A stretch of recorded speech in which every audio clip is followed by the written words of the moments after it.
எல்லோருக்கும் வணக்கம். இந்த வீடியோவில் சிவ பஞ்சாட்சர சோஸ்திரம் எப்படி படிக்கிறது தமிழில் அப்படின்னு பொறுமையாக படித்து காட்டுறேன்.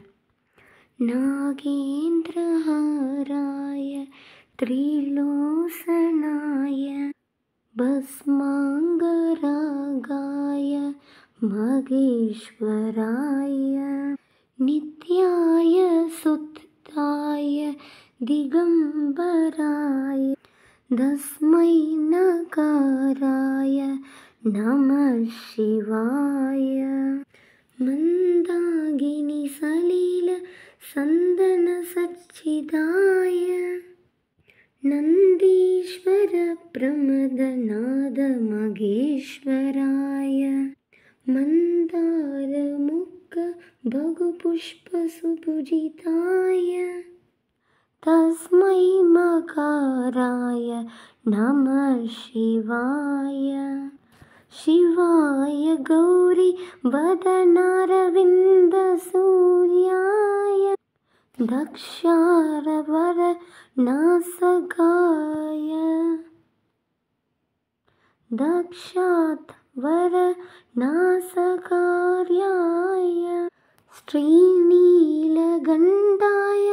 விருக்ஷத் வஜாய தஸ்மை சிகாராய நமः சிவாய வசிஷ்ட கும்போத்பவ கௌதமமாதி முனீந்திர தேவார்ச்சித சேகராய சந்திராக வைஷ்ணவனர லோசனாய தஸ்மை வகாராய நமः சிவாய யக்ஷஸ்வரூபாய ஜடாதராய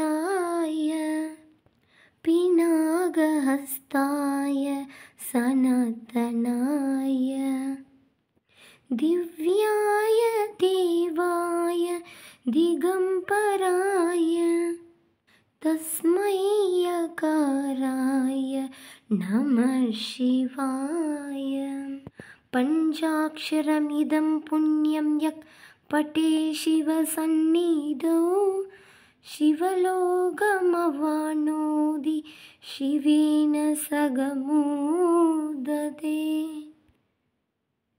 ஓம் நம சிவாய. சிவாய நமவோம்.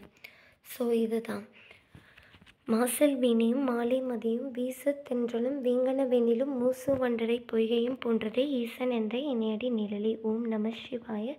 சிவாய நமவோம்.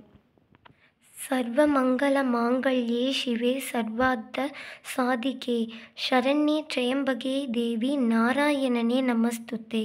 சிவோ மகேஸ்வர சைவ ருத்ரோ விஷ்ணு பிதாமக சம்சார வைத்திய சர்வேஸ்வ பரமாத்மா சதாசிவ.